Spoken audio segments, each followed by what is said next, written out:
Good morning, viewers. It is Saturday, 9:05 a.m. We are up and about. We have gotten out and gotten Starbucks. We are now getting ready for our 10 a.m. Admission time at Biltmore. We are going to head there now. So stay tuned. You won't want to miss it. Not a lot of people out and about this morning in Asheville. At least not in this area. Welcome, viewers. We are entering Biltmore Estate here through the main front gate on Lodge Road in Asheville, North Carolina.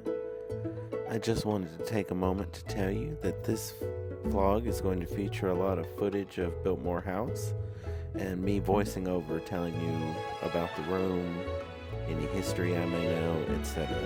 So stay tuned for an excellent Biltmore vlog. You won't want to miss it.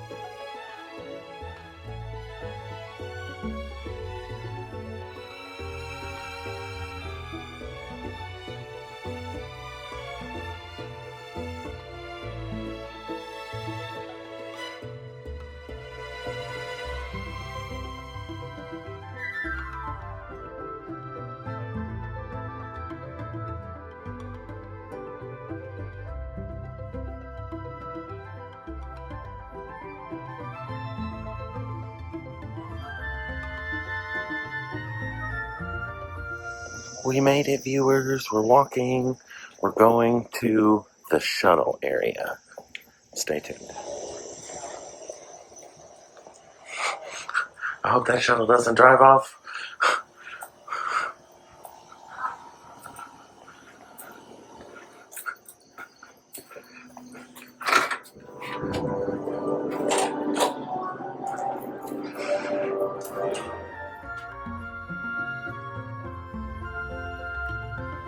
Here is some footage of the grounds at Biltmore from the shuttle to the house from parking lot C. I did want to let you know that the drive from the front gate to the house is fairly long, and the closest parking lot A, is about an 8-minute walk from parking to the house. So we decided to park in lot C and just walk over and take the shuttle to the house. And it was quick, easy, and the shuttle basically dropped us off at the very front door. So I highly recommend taking the shuttle when you're at Biltmore Estate.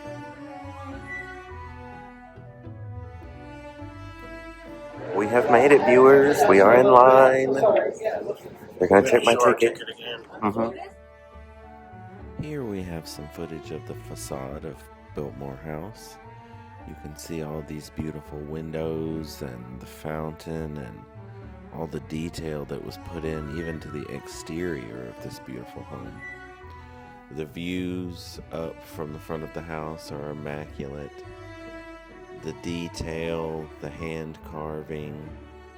Here we are in the little vestibule between the outer door and the inner front door where they check your tickets. We're in the foyer now, right outside the winter garden. Here is the winter garden, possibly one of my favorite rooms at Biltmore. This beautiful room they would use to grow plants indoors year-round. Just all the glass, all the light. It's absolutely a spectacular experience. I really wish we could go into the room and look up from the inside, but I'll just have to do that from the side here. This is the hall between the winter garden and the billiard room. Even the design put into the ceiling is here. No detail was missed. Here's the billiards room where Mr. Vanderbilt would retire with the other men and play a game of pool and smoke cigars. And here's a beautiful shot of the roof.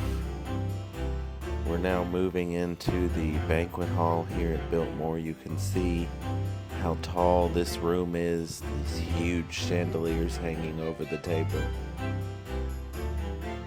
Even this small version of the table can seat many, many people. Right here in front of this large 3-faced fireplace with a large fresco carved on the front of it. Moving out of the banquet hall back into the hallway, you have more views of the winter garden. banquet hall is able to be separated by these red velvet curtains to give a little privacy during dinner.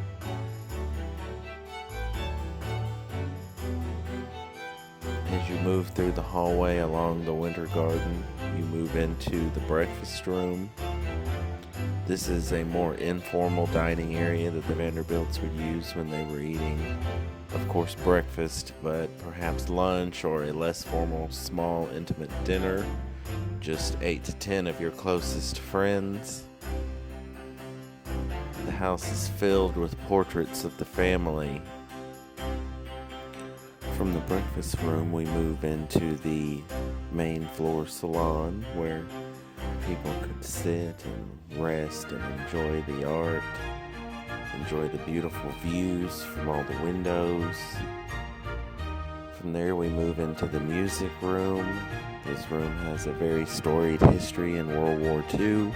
You'll have to enjoy the audio tour when you visit to hear more about that, if you haven't already seen it in another vlog, but this is another beautiful room at Biltmore. We were very lucky on this visit because the tiled loggia outside was open, and that is apparently not very common. But this is one of my favorite areas. Outside on the back, all the beautiful views. There's seating areas out here, palm trees. It's just a wonderful area of the house. Moving back in from the loggia, you're in the library. This beautiful room, the fireplace, so intricately carved. You can actually walk through behind the fireplace on the upstairs balcony.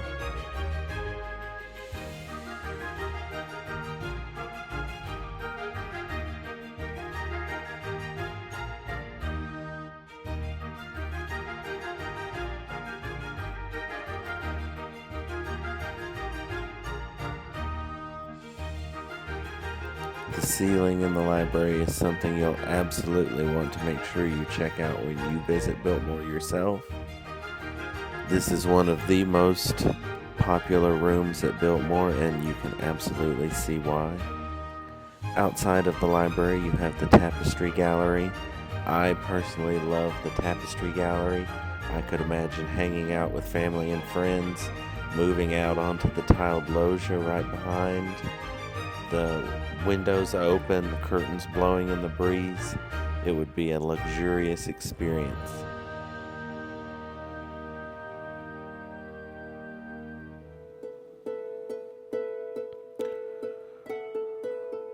Once we move out of the tapestry gallery, we move into the stairwell and decide to take the elevator up.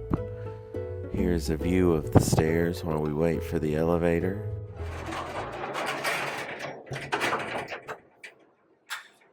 Are you enjoying your visit so far? We are, absolutely. Good. Yeah, this house is amazing. It's still the largest private residence in America, 175,000 square feet. And George Vanderbilt purchased 125,000 acres of land within a year, the first year.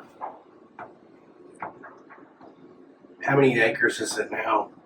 8,000. 8,000. Well, before he died in 1914, when he was 51 years old, he was working on selling 80,000 acres of land to create Pisgah National Park, because Mount Pisgah was part of the estate. Once upstairs, you'll see the second floor living hall. This is where family would get together. The Vanderbilts would all meet. This is a new portrait of the family they've had commissioned in the last few decades. There is an older family portrait in this room. As you can see, there's plenty of room in this area for family to meet and play games or have activities with one another.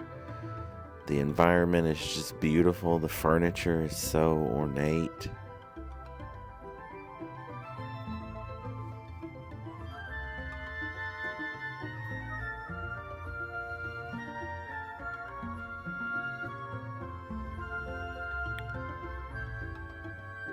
In the hallway by the second floor living hall, You have that older portrait of the Vanderbilt family hanging in the corridor up here.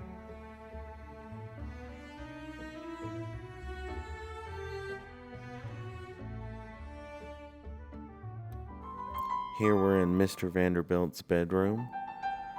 All the red and heavy dark wood. It's a very beautiful masculine space. As we move out of Mr. Vanderbilt's bedroom, we move into the oak sitting room. This was between Mr. and Mrs. Vanderbilt's room. This is where they would meet. This is Mrs. Vanderbilt's bedroom. It's yellow and a purple blue color. It's very beautiful, very dainty and feminine.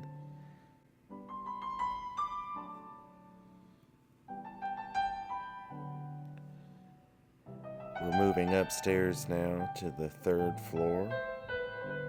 We're in the corridor outside the 3rd floor living hall.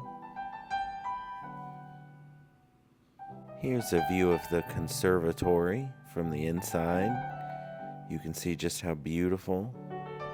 We're now in the 3rd floor living hall. This was an area for guests to meet. There are desks for writing letters to friends and family, books, there's art to enjoy. There would have been music here. Just a common area for guests, and moving out of that, you're now in the Watson room. This is a guest room for one of the Vanderbilt's guests. These rooms also had private baths. Each room had its own private bath. This is the Watson's bath. That's very luxurious for the time. You move into the Van Dyke room. It also had a private bath. It did not have the dehumidifier in the 1800s, but it does have its own fireplace. It was very luxurious accommodations. We're now in the Moreland room. We have a fireplace and bed and desk. This room also has a private bath. Finally, we move into the Madonna room. This is the last guest room in this area.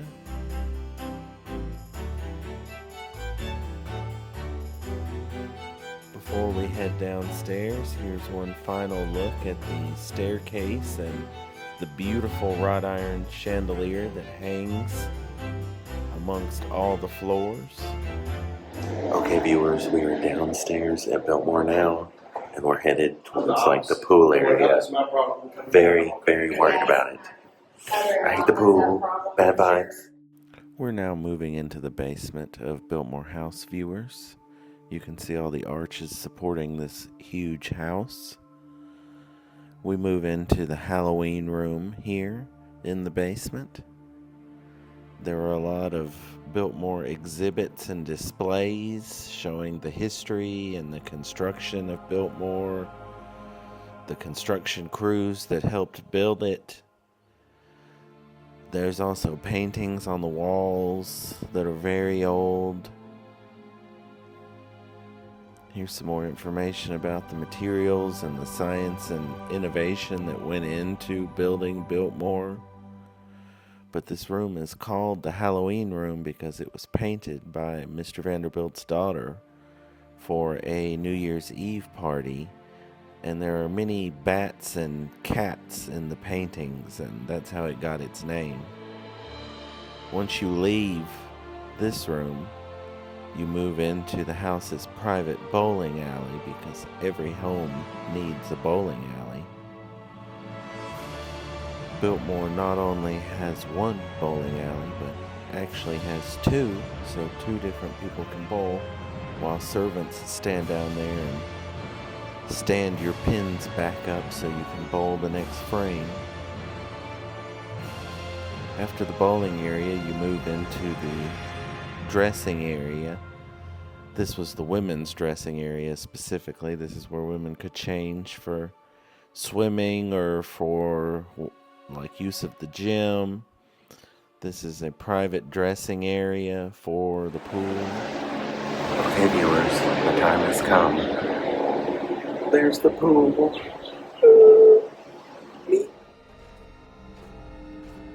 This pool area is possibly one of the most creepy areas to me. I don't know why.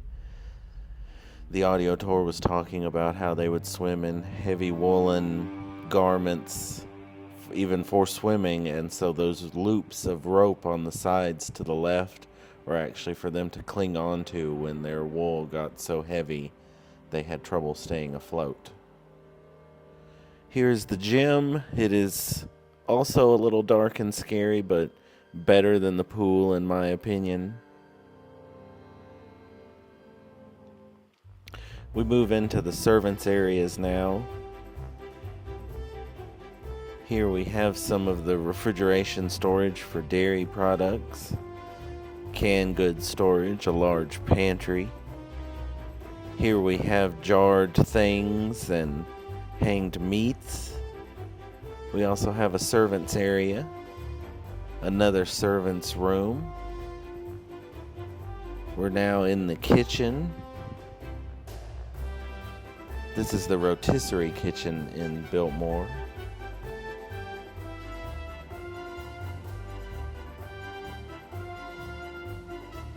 Even beautiful views from the kitchen.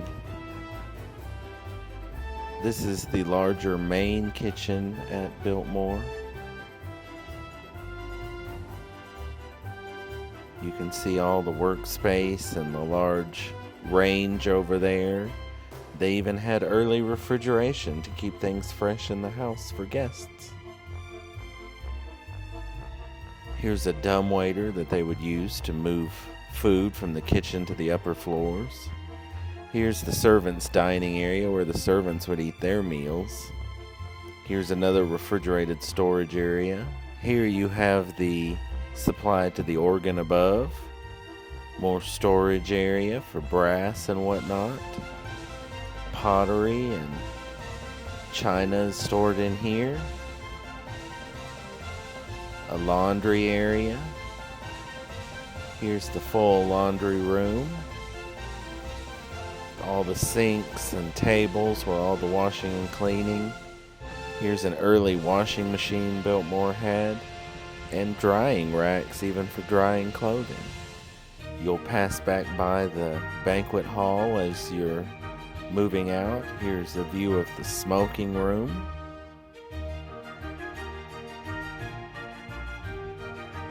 And the gun room here, a beautiful place to store weapons. Okay, viewers, we have finished up the Biltmore tour. It was absolutely phenomenal, like 1,500 out of 10. Highly recommend. You gotta do it.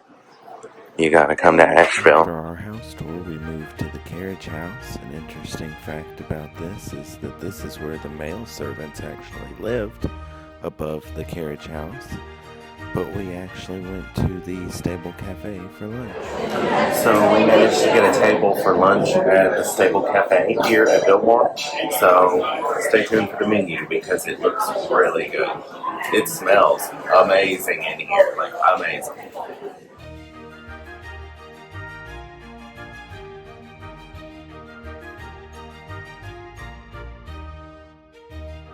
And here's the drink specials. I got a spiked strawberry lemonade, so it's gonna be good. So Tim got the Stable Burger, which is like 2 Angus patties, I think from Estate Beef, and I got the smoked trout BLT. I've never seen trout on a BLT, but that's like a local catch trout smoked and put on a BLT, so I had to try that. So here is the spiked strawberry lemonade.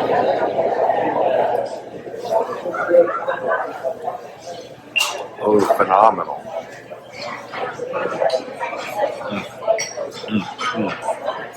10 out of 10. Highly recommend. Okay, so this is the smoked trout BLT with some honey mustard for my fries. And there is the Stable Burger. We had a delicious lunch at the Stable Cafe, viewers. My trout BLT was delicious, and the local beef hamburger was also amazing.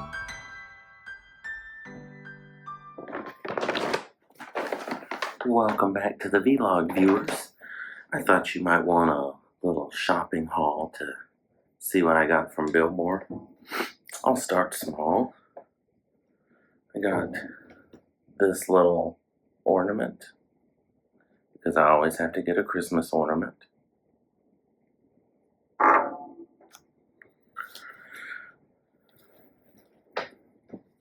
Let's see. I got this black long sleeve shirt. I'm a sucker for a black long sleeve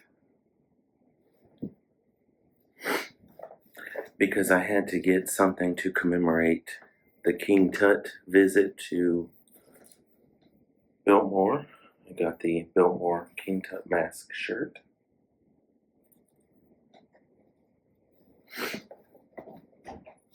I love a good coffee table book, so I got Biltmore An American Masterpiece. It was 20% off, I believe, so it ended up being like $30. I also got this magnet for my travel magnet collection.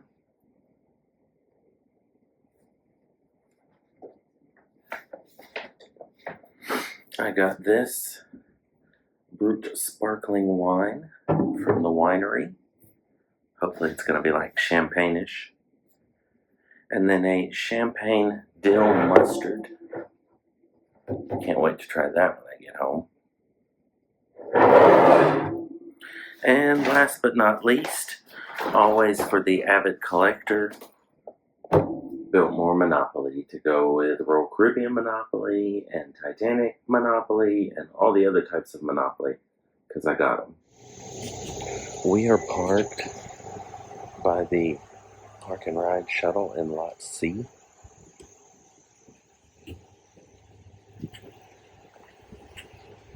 And when you come across the bridge, this is literally how close a spot we got. Right here. Stay tuned. Okay, viewers, we have wrapped up our day at the Biltmore house, but we still have King Tut to come and maybe some other activities on property this afternoon. So you're not going to want to leave. You're definitely going to want to see the King Tut experience. You're going to want to see it all. Stay tuned. There we are. Headed to King Tut. King Tut is this way.